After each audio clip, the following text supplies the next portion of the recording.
I'm Mr. Sykes, and today I'm going to show you guys my recipe for my Korean barbecue sauce. Now, this is a recipe I learned a while back while I was a delivery boy for like a Korean takeout place in Manhattan, and it was always one of my favorite things from the restaurant. It was one of the orders that we received the most, and that my boss really like took the time and showed me how to make, because it was a small home-ran business that I was actually really happy to be a part of. So I'm going to share it with you. I'm going to share with you guys how to make it. Now, first we're going to start off with a ginger garlic paste, and that's because we're going to make the sauce first, and then we're going to do a dry rub for the ribs that we're going to marinate them in. And it takes a little longer to make the sauce. That's where we're starting at first, but we're going to need a lot of ginger and garlic, so it's better just to make a paste that we can use again and again and again. And it's really simple. I keep it in my fridge. It holds up for about 2 or 3 weeks in the fridge, and you can use it in a variety of dishes. Like, I use it in just about everything. So I'm going to show you guys how to make that. So now we're going to make our ginger garlic paste, which is so simple and easy you wouldn't even believe it.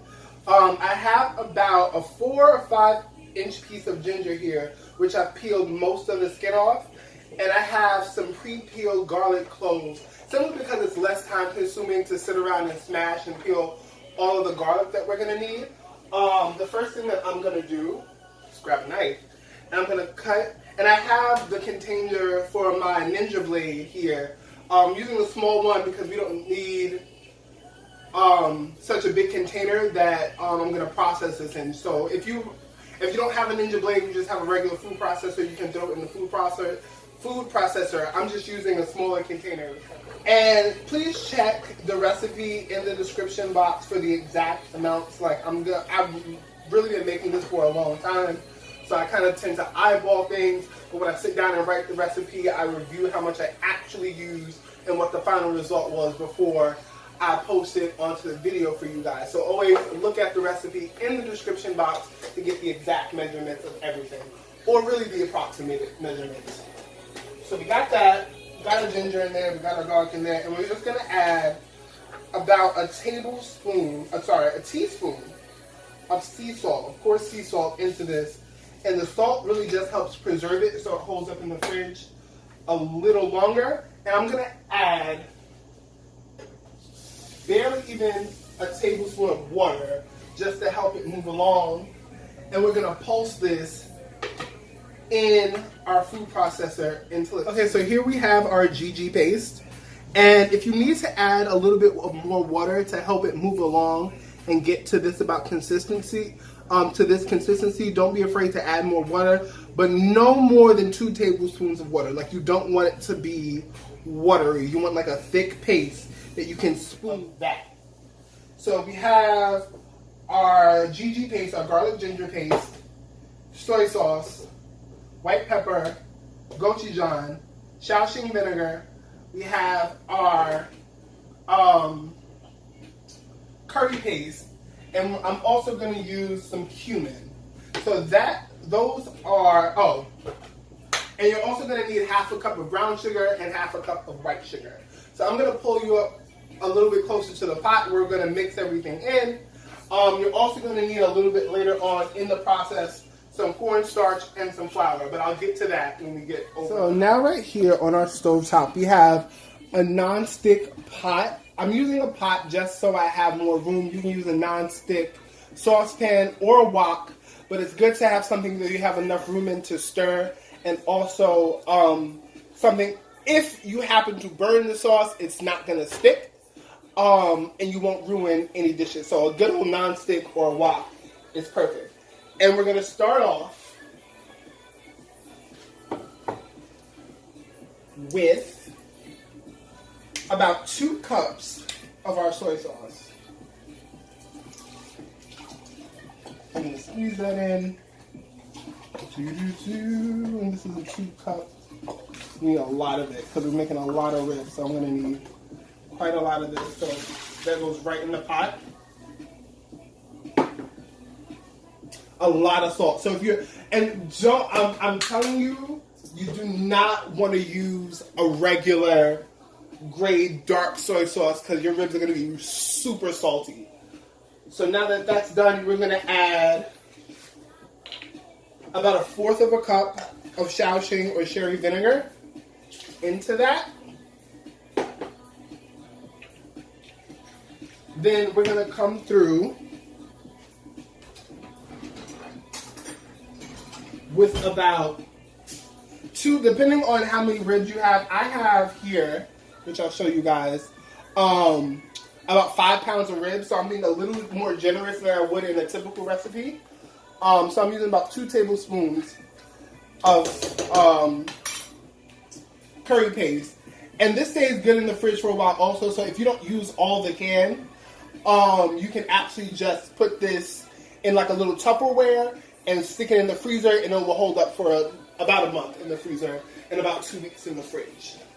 So now that that's in there, we're going to add our gochujang, which is our fermented red pepper paste. And you're going to do about 1/4 of a cup of that. And this is really thick and sticky. Just going to put that in there. This is really the base of our sauce. It's what makes it what it is. We're going to add that. We're going to add also about 3 tablespoons of our ginger garlic paste. A good 3 tablespoons is good for the amount of ribs that I have right now. So that goes right into the pot. Now we're going to add our white pepper. And white pepper is different than black pepper because it adds a subtle little smokiness and not a spice to our dish. And I'm using about a teaspoon of white pepper there. And it really comes through, so you don't need to use a lot at all.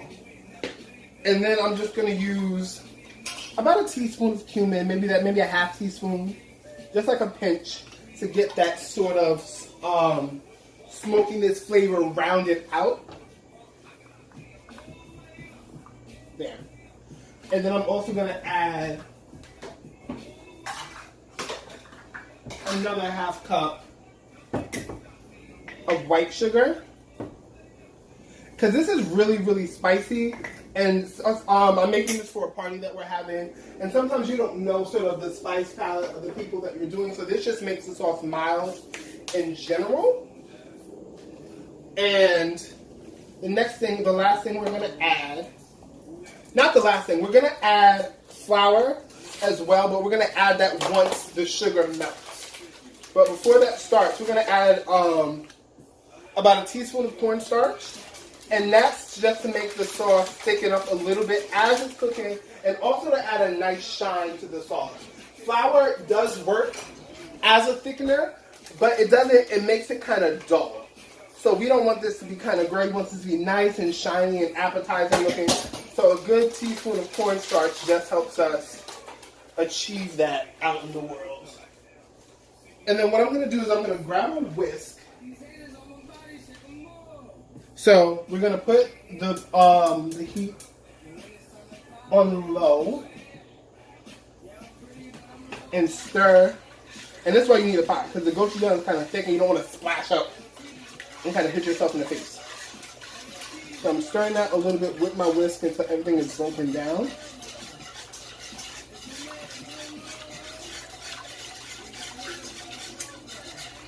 And just give that a little whisk.